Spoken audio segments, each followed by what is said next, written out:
Hello my silly melons, my name is Cece and I'm the host of the Melon System, and I am also the host for today's video. And today we're going to be learning about dissociative amnesia within systems.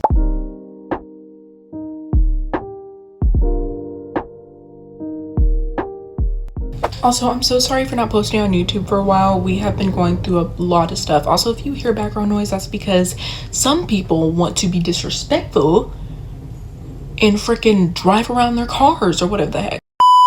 But yeah, I am super sorry. We are a lot more active on TikTok because it's much easier to just get up and make a 3-minute to 15-second video. First, what is a system? A system is someone who has dissociative identity disorder, DID, or other specified dissociative disorder, which is OSDD.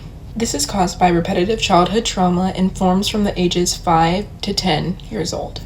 As a child, our brain isn't fully developed and we only have the basic instincts as I am hungry, I need to use the bathroom, I need sleep, and I need love.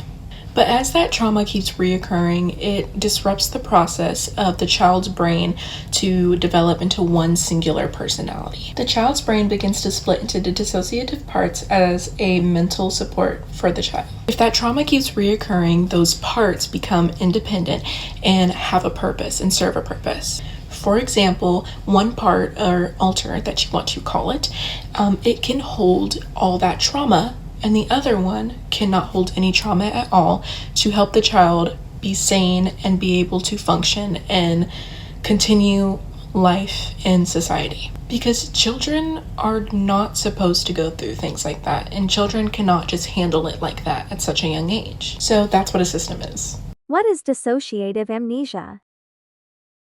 Let's talk about dissociative amnesia within systems. So dissociating, the reason why it is caused is if you are going through something traumatic. It's basically an out-of-body experience. And as a system, if you have other specified dissociative disorder or dissociative identity disorder, the main thing is dissociating, and it's literally in the name of the diagnosis. So dissociating is when the human brain, if there's something traumatic going on, it's an out-of-body experience, so they do not have to feel that and see that happening. So with being a system, instead of just a normal dissociation, they dissociate into a different part of their brain, to a different alter. Dissociating causes people to lose time, and when you have dissociative disorders, especially as a system, you lose so much time that it becomes amnesia. Amnesia is when you forget things, and it can be very, very hard for many systems to not remember important events, things that they should know, things that they have done with people as their friends, and sometimes birthdays, and sometimes their own name. It's very, very important to be patient with systems because it takes a lot of healing and a lot of trauma work to lessen those amnesic barriers. Amnesic barriers is another way to explain what it is like when there is this amnesia and dissociation blocking certain memories or certain events or certain traumas away from, for example, the host. As a host, most hosts in a system, they have to hold little to no trauma because they are the host that is mostly out. An alter who is a host is the one who is mostly out, and they are the most functioning to live through day to day. For example, I am the host and I do hold trauma, but I hold the verbal abuse trauma. I cannot hold our CSA trauma. I cannot hold our physical pain. I cannot hold so many other things that these other alters hold because I am the one who's mostly out living day-to-day life. And if I were to hold that, I would not be able to function as a host. So with me personally, I have a lot of dissociative amnesia from most of our trauma. And that is usually how it is for most systems, not always. So like I said, amnesic barriers are a bunch of amnesia and dissociative barriers that separate that alter from certain memories and certain traumas. And when that happens, it's really, really hard because the brain's coping mechanism that has ever known throughout their childhood and their life is to dissociate or split off certain alters. And you may have heard the word amnesia.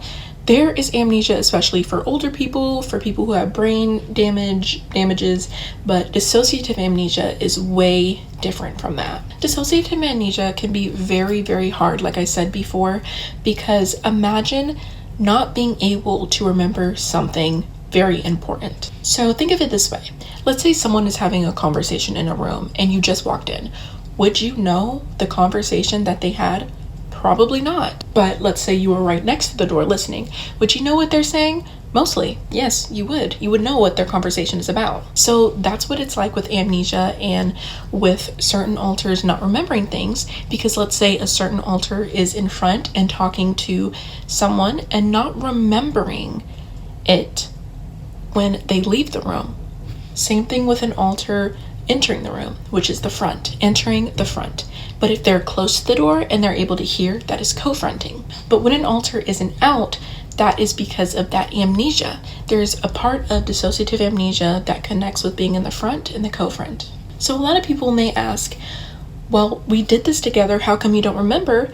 Well, go back to what I just explained to you. There's also another example about the car, how there's a person in the driver's seat, there's someone in the passenger seat, there's someone in the back seat, and then there's someone in the trunk. That's how different switches in fronting works. So when you're fully fronting, that is when you're the main one in control of the body. Being in the passenger seat is someone who is super close to front and can be co-front. And the people in the back seat are close to front, but not necessarily. And people in the trunk are, the ones that are inside in the inner world and is not anywhere close to the front. Because of those dissociative barriers that have created these independent parts or alters, you can call them, that has caused amnesia. And our brain works our brain tries to help us in so many different ways. So that also links with amnesia. As a system, do not be ashamed for having dissociative amnesia. It is a very, very common thing. You have to have some amnesia to be a system. So next time you talk to your friend who's a system as a singlet and you ask them, how come you don't remember? Then instead of saying that, say, oh, well, the person who was out, this is what we talked about.